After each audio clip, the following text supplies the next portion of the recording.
saya merasa saya itu tidak punya pelindung, sehingga saya merasa was-was di jalan tuh, bagaimana nanti kalau saya celaka, bagaimana kalau saya ditabrak.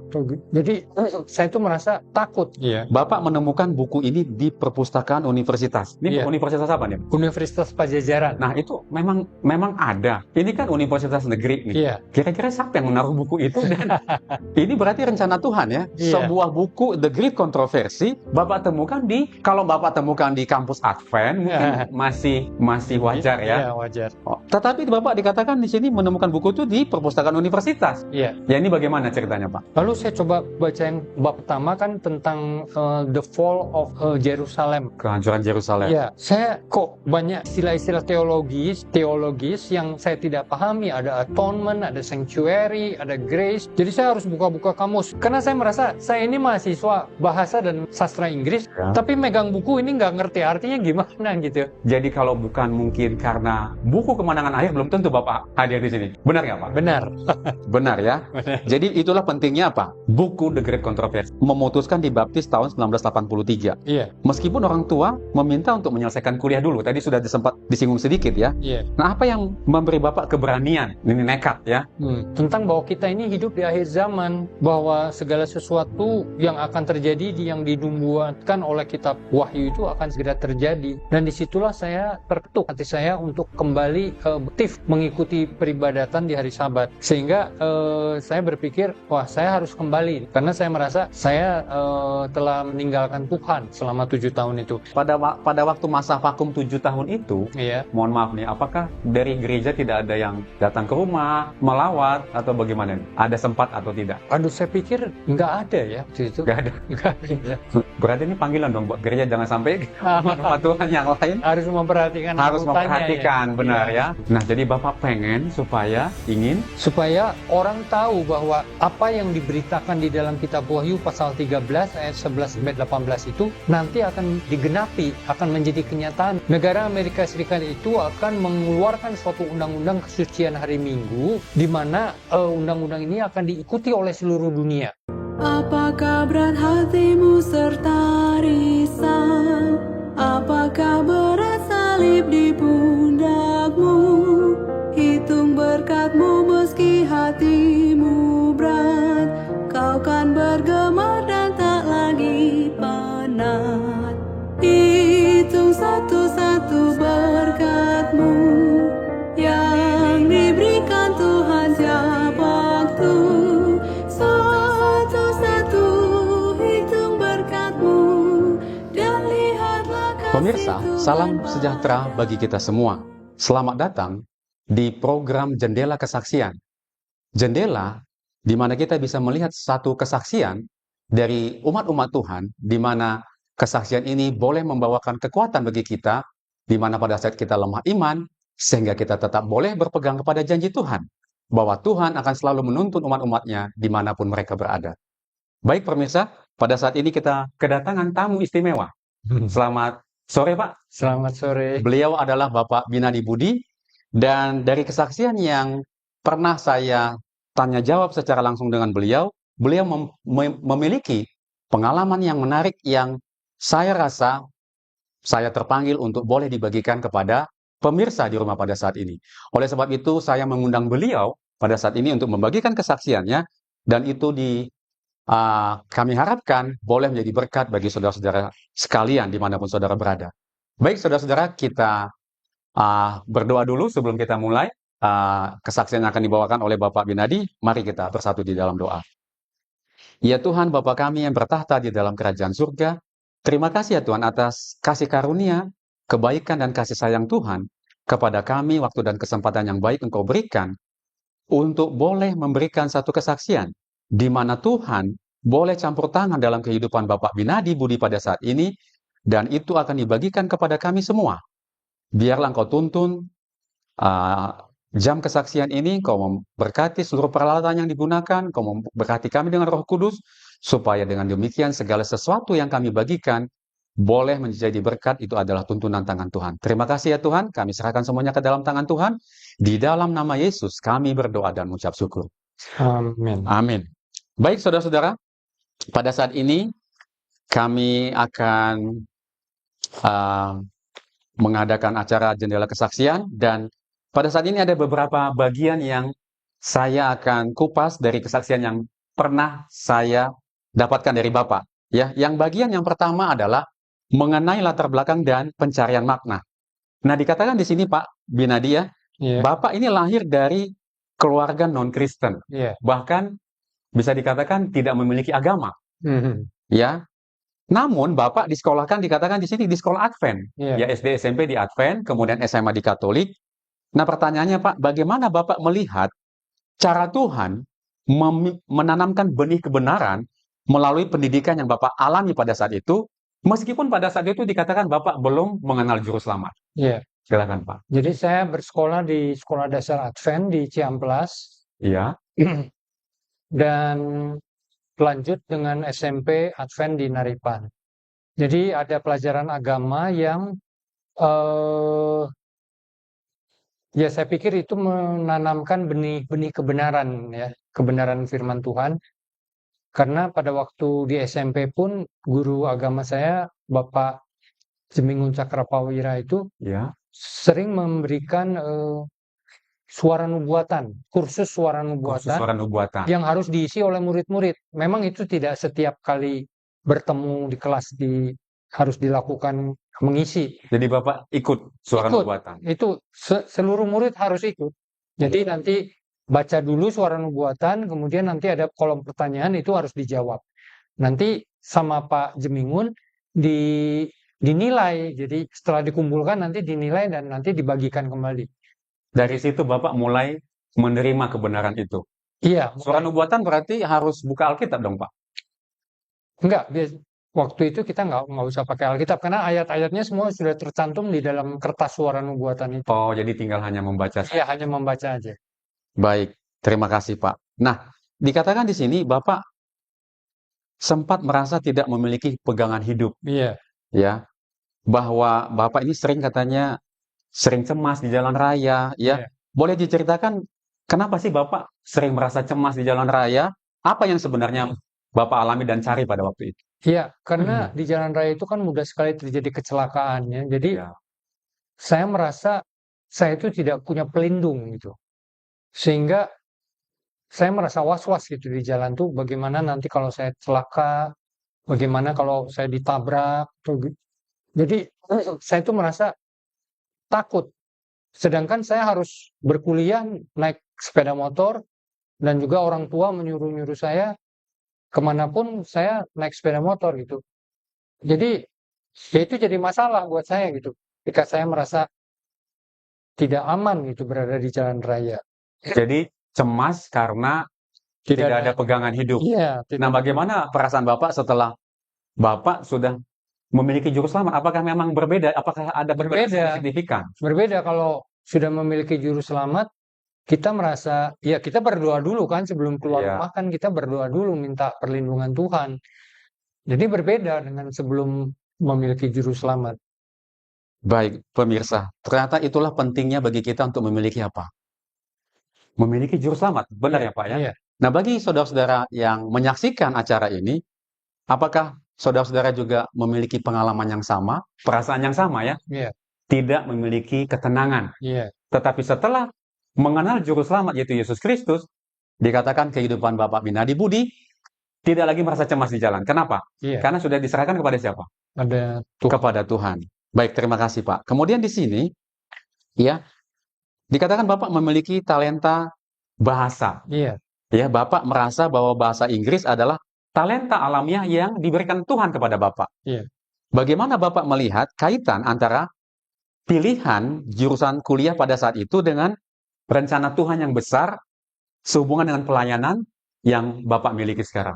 Iya, jadi setelah tamat SMA kan tahun 1981, saya pikir tuh mau ngapain lagi gitu. Kerja juga nggak mungkin. Akhirnya saya berpikiran bagaimana kalau tes masuk perguruan tinggi negeri ya. Waktu itu Iya. terkenal dengan proyek Perintis tahun 1981.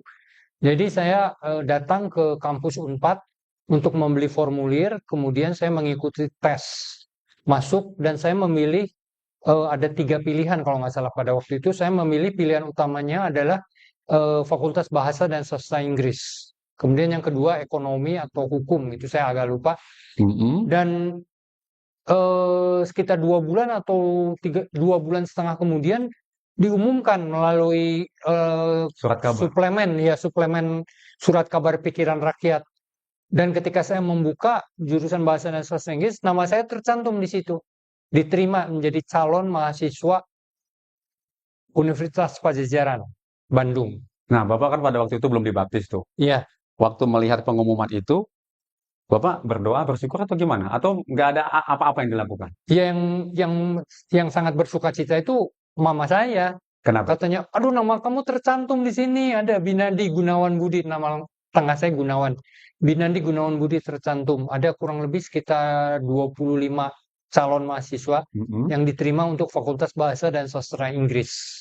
Tapi dari pribadi Bapak sendiri, Saya juga merasa bersukacita gitu, tapi kan karena Bapak belum mengenal juru selamat. Bagaimana iya caranya memang. bersyukur? Saya pikir kalau saya nggak kuliah mau ngapain gitu, kerja juga nggak mungkin karena saya Iya, nggak dipersiapkan untuk kerja gitu. baik, terima kasih, Pak. Nah, kemudian di bagian yang kedua nih mengenai penemuan kebenaran. Iya, Nah, Bapak dikatakan di sini mengenai buku The Great Controversy ya. iya, Bapak menemukan buku ini di perpustakaan universitas. Ini iya. universitas apa nih, Pak? Universitas Pajajaran. Nah, itu memang ada. Ini kan universitas negeri nih. Iya, Kira-kira siapa yang menaruh buku itu? Dan ini berarti rencana Tuhan ya. iya, Sebuah buku The Great Controversy Bapak temukan kalau Bapak temukan di kampus Advent mungkin masih wajar ya. iya wajar. Oh, tetapi Bapak dikatakan di sini menemukan buku itu di perpustakaan universitas. Iya. Ya ini bagaimana ceritanya, Pak? Sebelumnya ada hal yang terlewat. Ya. Tahun 1981 itu saya berusaha untuk bergabung dengan gereja Advent yang waktu itu lokasinya di Kiara Condong. Ada klinik Advent dan di lantai 2 itu ada gereja. Jadi saya tiap hari Sabtu datang ke gereja untuk mengikuti kebaktian. Itu yang menjadi pendeta adalah pendeta RK Siahaan. Siap. Setelah beberapa kali saya hadir, Mm-mm. pendeta RK Siahaan memberi saya buku baptisan ya, yang warnanya biru itu yang bisa dilepas halamannya itu. Jadi saya merasa bersukacita. Tapi kemudian orang tua memperhatikan bahwa kenapa tiap hari Sabtu jam 8 pagi pergi dari rumah. Lalu saya bilang, saya ikut kebaktian di gereja Advent. Lalu orang tua memberi nasihat gitu ya. Kamu lebih baik jangan ikut gereja dulu. Karena kan kalau Advent itu kan hari Sabtu nggak boleh melakukan kegiatan. Jadi takutnya nanti bentrok dengan perkuliahan. Mm-mm. Jadi karena saya memang menurut kepada orang tua bilang jangan dulu ikut gereja, ya akhirnya saya tidak lagi mengikut gereja. Tapi sebetulnya dalam hati kecil saya tuh saya rindu karena saya sudah bertemu dengan beberapa orang-orang muda di sana dan mereka baik-baik gitu. Mau menyambut saya ikut hadir di gereja gitu. Dan baru kelanjutannya tahun 83, jadi ada jeda 2 tahun ketika saya suka datang di perpustakaan itu, saya menemukan buku The Great Controversy.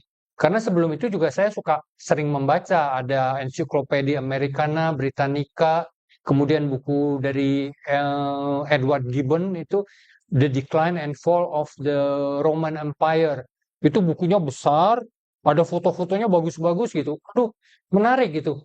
Dan tiba-tiba di suatu kali ketika saya kembali ke perpustakaan itu kan bisa langsung cari di raknya itu, saya menemukan buku The Great Controversy. Bukunya tuh kecil ya, dan mudah dipegang. Lalu saya coba bacain bab pertama kan tentang the fall of Jerusalem. Kehancuran Yerusalem. Ya, saya kok banyak istilah-istilah teologis yang saya tidak pahami. Ada atonement, ada sanctuary, ada grace. Jadi saya harus buka-buka kamus. Karena saya merasa saya ini mahasiswa bahasa dan sastra Inggris, Ya. tapi megang buku ini nggak ngerti artinya gimana gitu. Jadi saya merasa tertantang, ingin mengerti, memahami buku ini. Dan buku ini tebal ya, 600 halaman. Iya. Dan sehingga Bapak memfotokopi dikatakan. iya, saya memfotokopi karena hanya diberi kesempatan 1 minggu meminjam buku itu, kemudian 1 minggu kemudian Boleh boleh dipanjang. dipanjang, tapi sudah itu harus dikembalikan. Jadi supaya jangan dikembalikan, saya fotokopi dulu. ada sekitar 150 sampai 200 halaman, sehingga saya dengan leluasa bisa mempelajarinya di rumah saya. Gitu. Iya, jadi tadi bukunya ternyata bahasa Inggris ya, Iya, bahasa Inggris. dan Bapak fotokopi. Hmm. Nah, pemirsa, bagaimana dengan saudara? Ya, di sini dikatakan Pak Binadi menemukan kebenaran yang memanggil dia, bahkan dia mempunyai effort dan usaha untuk apa? Memfotokopi, ya, untuk belajar lebih lanjut ya. Iya, Dan betul. ini adalah panggilan bagi saudara-saudara dan kita semua. Jika kita menemukan kebenaran, apakah Roh Kudus berbisik untuk mempelajari lebih dalam? Iya, Nah, pada saat ini Tuhan memanggil Pak Binadi ya, iya, untuk mempelajarinya lebih dalam, dan pada saat ini hadir bersama dengan kita. Jadi kalau bukan mungkin karena buku Kemenangan Akhir, belum tentu Bapak hadir di sini. Benar nggak Pak? benar, Benar ya. benar. Jadi itulah pentingnya apa? Buku The Great Controversy. Nah, Iya, bagi pemirsa di rumah, jika pemirsa ingin mengetahui mengenai apa sih buku ini ya, buku The Great Controversy yang dalam bahasa Indonesianya disebut dengan Kemenangan Akhir, mungkin saudara mau memiliki buku ini, saudara bisa atau di Google di Google juga ada ya. bisa di-download. Bisa di-download, ada PDF, bisa bahasa Inggris, bisa bahasa Indonesia. Iya, Tapi jika saudara ingin memiliki buku fisiknya, saudara bisa tulis di kolom komentar, ya, atau saudara punya pengalaman yang sama, mengenal kebenaran melalui buku The Great Controversy, Kemenangan Akhir, saudara juga bisa tuliskan di kolom komentar, supaya ini boleh menjadi berkat dan kesaksian bagi yang lain. Nah, tadi dikatakan di sini, kita lanjut Pak, Bapak terkesan dengan nubuatan tentang Amerika Serikat, iya, ya, dan akhir zaman. Bagaimana penemuan ini mengubah pandangan Bapak tentang Alkitab iya. yang tadinya hanya Bapak anggap sebagai sejarah biasa saja? Iya, dulunya saya berpikir Alkitab itu hanyalah buku sejarah karena menceritakan tentang Adam dan Hawa, bangsa Israel, kemudian Yesus ketika menjelma menjadi manusia, sudah selesai. Saya pikir sampai di situ. Tapi ternyata ada nubuatan atau ramalan yang menunjuk kepada akhir zaman. Munculnya negara Amerika Serikat tahun 1776, dan harap diingat bahwa tulisan dari Rasul Yohanes di dalam kitab Wahyu itu Iya. dilakukan 2000 tahun yang lalu. Sudah dikatakan akan muncul binatang yang keluar dari dalam bumi yang merujuk kepada negara Amerika Serikat. Serikat. Ya. Jadi saya heran gitu. Oh, ternyata Alkitab ini menceritakan juga tentang keadaan akhir zaman, bahkan sampai nanti Yesus datang yang kedua kali gitu. Jadi ada kaitannya antara sejarah zaman lalu hingga kepada kesudahan dunia ini. Dan itu ada di buku The Great Controversy Ada itu. di buku The Great Controversy. Ya. Baik. Nah, jadi Bapak tadinya menganggap itu sebagai hanya buku sejarah biasa, tapi ternyata buku Kemenangan Akhir memberikan bagaimana kehidupan kita selanjutnya, apa Iya, yang akan terjadi berikutnya. betul. Jadi bukan hanya masa lalu, tetapi dia memberikan firman kepada kita mengenai keadaan di masa yang akan Datang. datang, yang menentukan nasib dan keselamatan kita. Iya. Baik, terima kasih Pak. Kemudian mengenai bagian yang ketiga, mengenai komitmen dan pengorbanan. Di sini dikatakan keputusan baptis. Bapak memutuskan dibaptis tahun 1983. Iya, Meskipun orang tua meminta untuk menyelesaikan kuliah dulu. Tadi sudah sempat disinggung sedikit ya. iya. Nah, apa yang memberi Bapak keberanian, ini nekat ya, Hmm, untuk memprioritaskan Tuhan di atas nasihat orang tua saat itu? iya, Padahal kan kalau orang bisa melihat, hormatilah orang tuamu, turutilah, dan ikuti semuanya. Tapi sini Bapak nekat gitu. iya. Ini apa nih Pak? Kenapa nih? Jadi saya pernah membaca suatu pernyataan bahwa ketika kita mengerti Iya, dan menerima kebenaran, harus cepat bergabung dengan kebenaran. Dalam hal ini adalah Gereja Masih Advent hari ke-7. Jadi saya pikir, kita kan nggak tahu masa depan saya. Apa besok saya masih hidup? Tadi dihubungkan dengan kecemasan di jalan raya kan, ya, begitu mudahnya terjadi kecelakaan. Jadi saya berpikir, wah ini saya nggak bisa main-main ini. Saya mengerti bahasa Inggris, saya memfotokopi sebagai bukti, dan saya harus cepat bergabung dengan Gereja Masih Advent hari ke-7. Sehingga dengan keputusan pribadi, saya tidak memberitahu orang tua saya bahwa saya akan dibaptis bulan Desember tahun 1983. Jadi keputusan itu adalah keputusan pribadi. Tidak ada yang mengajak saya, tidak ada yang mendorong saya ambil keputusan pribadi. jadi orang tua tidak ikut melihat baptisan. Tidak, orang tua tidak melihat. Dibaptis di gereja Di gereja Advent yang di Naripan. Karena Naripan. yang Kiara Condong nggak ada kolamnya. Oke, baik Pak. Nah, kemudian tepat setelah keputusan dibaptis nih mengenai rahasia keluarga nih ya Pak ya, Hmm. orang tua mengungkap bahwa Bapak adalah ternyata anak angkat. Iya, betul. Yang bagaimana iman yang baru Bapak terima membantu Bapak memproses kenyataan ini. Oh, ternyata saya anak angkat ini. Iya. Gitu. Jadi memang waktu saya kuliah itu kan dari tahun 81 sampai 83 itu, nggak tahu kenapa saya sempat menunjukin foto adik saya gitu, adik sepupu saya ternyata. Mm-mm. Lalu ada teman kuliah saya nyeletuk ini, kok mukanya beda ya, katanya. Saya pikir, maksudnya beda gimana ya? Tapi ternyata teman saya itu jeli gitu. Jadi wajah saya dengan adik sepupu saya itu beda gitu. Beda. Adik sepupu saya itu namanya Pak Rubing Gunawan Budi. Tapi pada waktu saya mengambil keputusan untuk dibaptis itu, orang tua itu baru mengungkapkan suatu rahasia bahwa saya itu sebetulnya bukan anak kandung mereka, melainkan keponakan ya. Mm-mm. Karena mama saya dengan mama asli saya yang di Semarang itu adik kakak.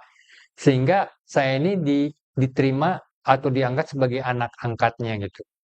Baik, terima kasih Pak. Tadi ada satu yang saya lupa tekankan bahwa tadi ada kalimat dari Bapak, jika kita menemukan kebenaran, Iya, responnya harus cepat. iya betul. Karena kita tidak tahu nasib kita apakah kita masih hidup besok, Iya, ya. Segera memutuskan untuk apa? Bergabung. iya, Ya, demikian juga panggilan ini kami berikan kepada teman-teman di rumah, pemirsa di rumah. Jika pemirsa atau umat-umat Tuhan di rumah, saudara-saudara menemukan kebenaran, jangan tunda, iya, harus cepat. iya, Ya. Dan ini memanggil saudara, mungkin panggilan ini diberikan kepada saudara, bagaimana Bapak Binadi juga memanggil mereka. iya, Jangan tunda, sekalipun banyak apa? Halangan iya, yang merintangi. Baik, terima kasih Pak. Kemudian di sini ada bagian yang keempat nih, masa padang gurun dan pemulihan. Ya, ada masa vakum dikatakan dalam iya kehidupan betul. Bapak. Karena ada masa sekitar 7 tahun dikatakan Bapak tidak ke gereja nih, Iya ya betul. karena kesibukan mengasuh anak. Iya, Apa yang Bapak rasakan saat itu?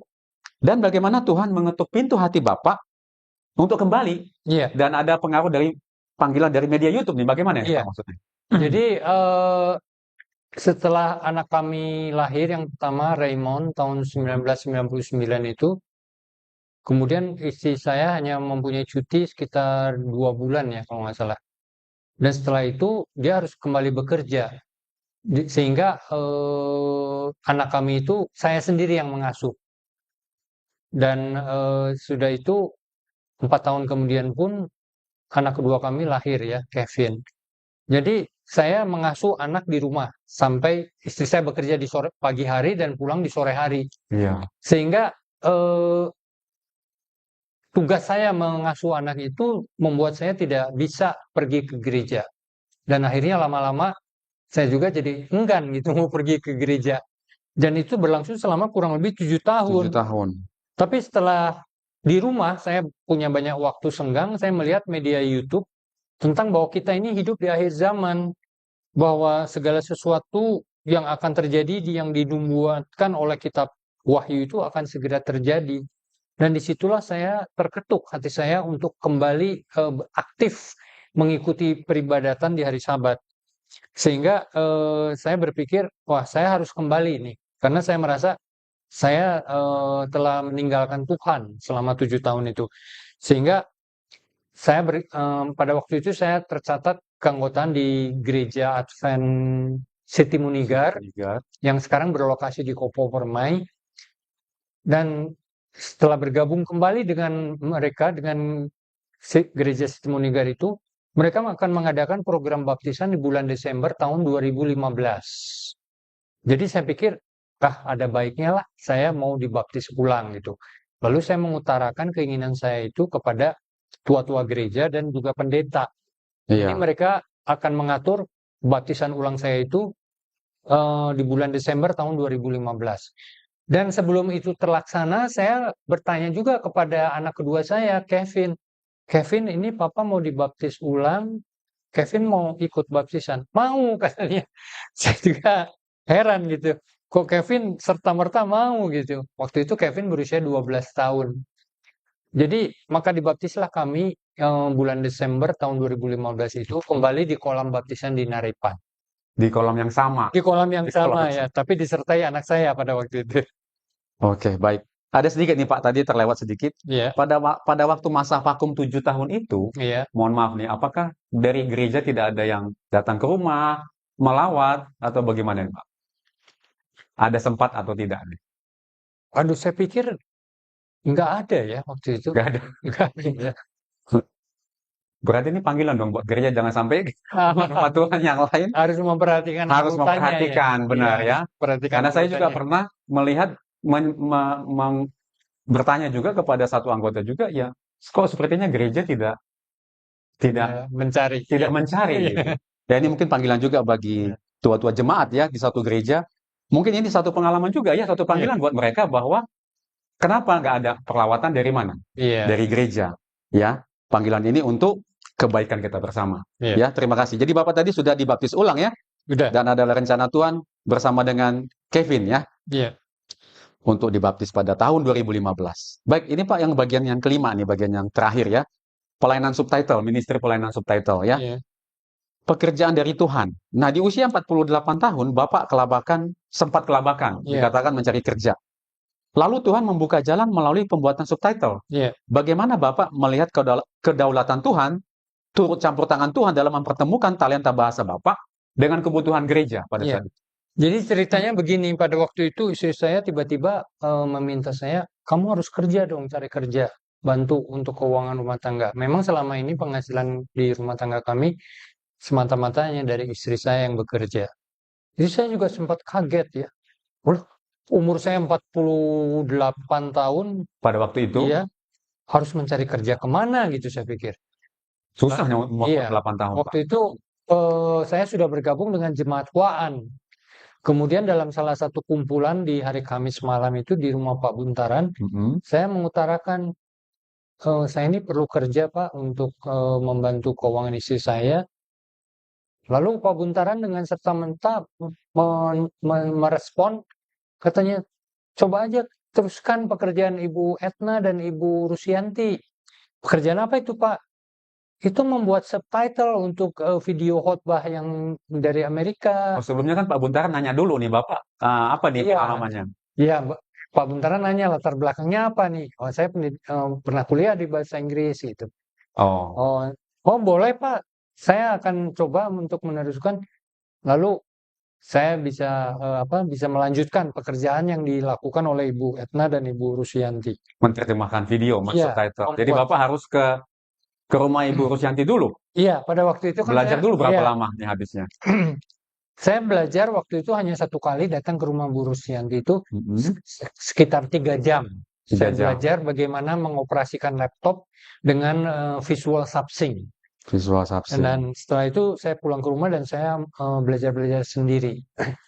Dan pada saat itu Bapak dikatakan tidak punya laptop. Iya, Pak Buntaran juga yang menyediakan laptop buat saya. Dan itu masih ada sampai hari ini. Masih ada, puji Tuhan ya. Jadi dikasih kerjaan, dikasih Dikasihkan laptop. laptop. Ya kalau kita berdoa sama Tuhan, Tuhan Iya, akan apa? Sediakan jalan iya, buat kita. Terima kasih ya. Kemudian pada waktu membuat subtitle itu kan berdurasi rata-rata video umumnya 1 sampai 2 jam iya, ya. Bukanlah pekerjaan yang mudah iya. ya. Nah, saat Bapak merasa lelah, bagaimana Bapak merasakan hikmat dan kekuatan dari Tuhan bekerja secara fisik dalam diri Bapak?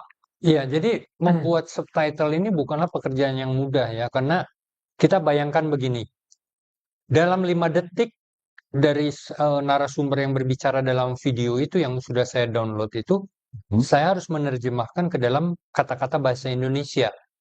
Dan durasi yang terjadi itu adalah antara 1 jam, 1,5 jam, bahkan sampai 2 jam gitu. Sampai 2 jam. Jadi Anda bisa bayangkan sendiri bagaimana saya harus mengetik dan menerjemahkan itu ke dalam bahasa Indonesia. Dan satu video itu bisa saya selesaikan antara 5 hari sampai 7 hari. 5 hari sampai 7 hari. Iya, baru selesai. Nah, sekarang kan ini ada teknologi transcribing nih, Pak. Mungkin Bapak juga supaya jangan terlalu capek, Bapak juga harus melangkah kepada tahap selanjutnya, Iya, belajar bagaimana menggunakan teknologi iya, supaya menghemat waktu iya, dan tentunya juga semakin banyak pekabaran kan kalau semakin Iya. banyak video yang cepat ditranslate, semakin banyak yang dibagikan dan semakin banyak juga umat-umat apa? Mendengar pekabaran dari subtitle tadi ya, Iya, supaya umat-umat Tuhan di Indonesia, karena banyak pekabaran yang sangat penting ya Pak, iya, berbahasa Inggris ya. iya, Dan Bapak Binadi membantu saudara-saudara untuk mengerti pekabaran itu supaya kita juga apa? Dipersiapkan. iya, Ya. Nah, kemudian ini ada misi akhir zaman nih. Nah, ada dikatakan di sini Bapak mentranslate, mensubtitle video Maybe on Sunday ini iya, karya James Arabito. iya. Dan dikatakan sangat berkesan bagi Bapak. Nah, apa yang membuat Bapak berkesan dengan video ini dan apa kerinduan terbesar Bapak melalui video ini dan mungkin video-video yang sudah Bapak unggah di channel YouTube One Ministry ataupun di channel YouTube pribadi Bapak sendiri? Iya, jadi waktu itu saya sempat menerjemahkan atau membuat subtitle Maybe on Sunday. Itu adalah keinginan saya pribadi karena saya melihat video ini sungguh luar biasa ya, suatu dramatisasi ketika Undang-Undang Hari Minggu itu sudah diberlakukan di negara Amerika Serikat. Jadi saya berkeinginan sekali untuk menerjemahkannya dengan subtitle bahasa Indonesia supaya bisa dipahami oleh orang-orang yang tidak mengerti bahasa Inggris. Dan itu ternyata berhasil saya lakukan, itu berdurasi 2 jam 8 menit. Oh, panjang ya Pak? Iya, dan yang membuat video itu James Arabito itu sendiri akhirnya apa? Tewas dia dalam kecelakaan pesawat terbang bersama anaknya, ada 2 anaknya yang tewas. Jadi saya pikir ini sungguh luar biasa video ini, suatu kesaksian hidup dari James Arabito dan juga dramatisasi tentang bagaimana nantinya Undang-Undang Hari Minggu itu diberlakukan di Amerika Serikat. Dan saya juga banyak membuat atau subtitle yang lain dari narasumber yang lain dari pendeta-pendeta Advent yang ada di Amerika dan saya sangat senang dan bersukacita bisa menerjemahkan dari berbagai sumber ya, bukan hanya satu pembicara. Ada beberapa pembicara yang semuanya dari pendeta-pendeta Advent yang ada di Amerika. Iya, tadi maksudnya sangat berkesannya tadi di bagian mananya Pak? Tadi dari Maybe on Sunday tadi. Maybe on Sunday itu jadi dramatisasi ketika Undang-Undang Hari Minggu itu diberlakukan. Nah, jadi Bapak pengen supaya orang tahu bahwa apa yang diberitakan di dalam kitab Wahyu pasal 13 ayat 11 sampai 18 itu nanti akan digenapi, akan menjadi kenyataan karena di situ diceritakan mengenai bahkan mereka pun mengalami kesusahan yang sama sebenarnya. Iya. Negara Amerika Serikat itu akan mengeluarkan suatu undang-undang kesucian hari Minggu di mana undang-undang ini akan diikuti oleh seluruh dunia. Iya. Baik, terima kasih Pak. Nah, sebagai bagian penutup nih yang terakhir Pak ya. Berkaca dari pengalaman hidup Bapak, apa satu pesan utama bagi orang-orang yang merasa talentanya biasa-biasa saja? Ini kan banyak kita di gereja, saya kan cuma bisa ini. Tapi kita melihat dari kesaksian yang Bapak bagikan kepada kita, ya, ternyata Tuhan menggunakan yang dianggap biasa-biasa saja itu. Atau Bapak sendiri merasa bahwa talenta itu biasa juga seperti itu? Silakan Pak. Iya, saya pikir gereja itu membutuhkan talenta lebih dari satu jenis ya. Kebetulan Tuhan memilih saya sebagai talenta yang mengerti bahasa Inggris dan menerjemahkannya ke dalam bahasa Indonesia. Itu hanya satu talenta.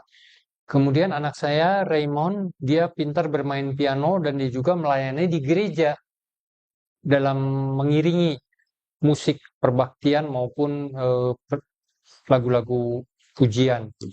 Jadi saya pikir talenta di gereja itu bukan hanya bisa menerjemahkan atau bermain musik, bahkan menyambut tamu ya, usher juga itu merupakan talenta ketika orang bisa menyambut tamu-tamu yang datang dengan ramah, itu juga talenta.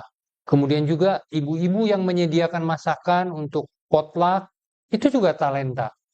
Atau dalam kehidupan kita sehari-hari pun kita bergaul dengan masyarakat, kita menceritakan gaya hidup kita tidak merokok, kita tidak meminum minuman yang berbahaya bagi kesehatan, itu juga suatu kesaksian dan pelayanan. Jadi pelayanan itu banyak. Jadi kita jangan merasa berkecil hati, saya hanya bisa misalnya menjadi usher. Karena kalau kita setia ke dalam untuk satu pelayanan atau satu talenta, nanti kalau kita setia, Tuhan akan terus menambahkan talenta-talenta yang selanjutnya. Jadi janganlah berkecil hati dan merasa diri saya hanya mempunyai kemampuan talenta ini, saya tidak terlalu penting di gereja. Janganlah beranggapan seperti itu gitu. Ya, baik, terima kasih Pak. Nah, jadi kita harus tetap semangat, walaupun itu dianggap biasa, Iya, kita tetaplah memberitakan pekabaran 3 malaikat. iya, betul. Karena dengan menyambut tamu pun, itu juga memberitakan apa? Pekabaran kepada orang yang datang ke gereja kita ya. Iya, betul. Nah, itu adalah salah satu bagian dari apa? Masing-masing ditunjuk sesuai dengan apa? Bagiannya. Nah, ini untuk yang terakhir nih Pak Binadi. Iya. Apakah Bapak masih ada pergumulan yang Bapak gumulkan, nanti mungkin pemirsa di rumah, atau kita semua Iya. bisa mendoakannya? Jadi ada ya. Jadi walaupun istri saya itu seorang Kristen, tapi berbeda denominasi. Dia dari Pentakosta ya. Memang dari kecil dia udah Pentakosta. Jadi masalahnya dia hari Sabat itu dia harus bekerja, sedangkan saya bersama anak-anak saya hari Sabat bergereja gitu. Jadi pergumulan saya itu adalah kerinduan supaya istri saya pun bisa bersama-sama beribadat di hari Sabat. Dan apa tadi pertanyaan selanjutnya? Iya itu, pergumulan aja Pak. Jadi bagaimana supaya Iya, kita bisa ikut jadi mendoakan saya kerinduan Bapak dengan pergumulan Bapak iya, tadi? jadi saya rindu supaya istri saya juga bisa bersama-sama bergereja di hari Sabat. Ya, baik, terima kasih Pak Binadi. Pemirsa, kita telah melihat bagaimana melalui jendela kesaksian kehidupan dari hamba Tuhan, Bapak Binadi Budi, menyaksikan bahwa walaupun talenta hanya bisa berbahasa Inggris, mengerti bahasa Inggris, Ya, beliau melayani untuk mentranslate, mensubtitle video-video pekabaran firman Tuhan, ya pekabaran 3 malaikat yang boleh sampai sebagai bagian amanat Tuhan ya, iya, untuk memberitakan pekabaran sampai ke seluruh dunia, iya, dan mensubtitle ini adalah bagian dari situ, sehingga barulah tiba kesudahannya. iya, Kerinduan kita untuk apa? Menantikan kedatangan Yesus yang kedua kali. Dan tadi Bapak Binadi membagikan kepada kita untuk satu pergumulan, di mana mungkin saudara-saudara juga memiliki pergumulan dimanapun saudara berada. Saya rindu untuk kita apa? Sama-sama mendoakan. Ya, Bapak Binadi mendoakan, saya mendoakan, dan pemirsa juga bisa mendoakan pergumulan dari Bapak Binadi, dan biarlah Tuhan membantu dengan pergumulan ini supaya benih-benih kebenaran yang tadi sudah Bapak Binadi temukan iya. adalah kerinduan dari Bapak Binadi untuk menjadi bagian dari istrinya dan bersama-sama dengan satu keluarga memiliki apa? Kesepahaman yang sama. Amin. Ini adalah kerinduan kita, dan terima kasih Bapak Binadi atas kesaksian yang luar biasa ya. Bagaimana Tuhan menggunakan Bapak Binadi untuk apa? Menjadi alat pekerjaan Tuhan, Iya. menjadi bejana. Dan saat ini kami mohon undur diri, kami akan pamit, dan sampai berjumpa di jendela kesaksian berikutnya. Tuhan memberkati. Amin. Amin. Dalam kesusahan dan pencobaan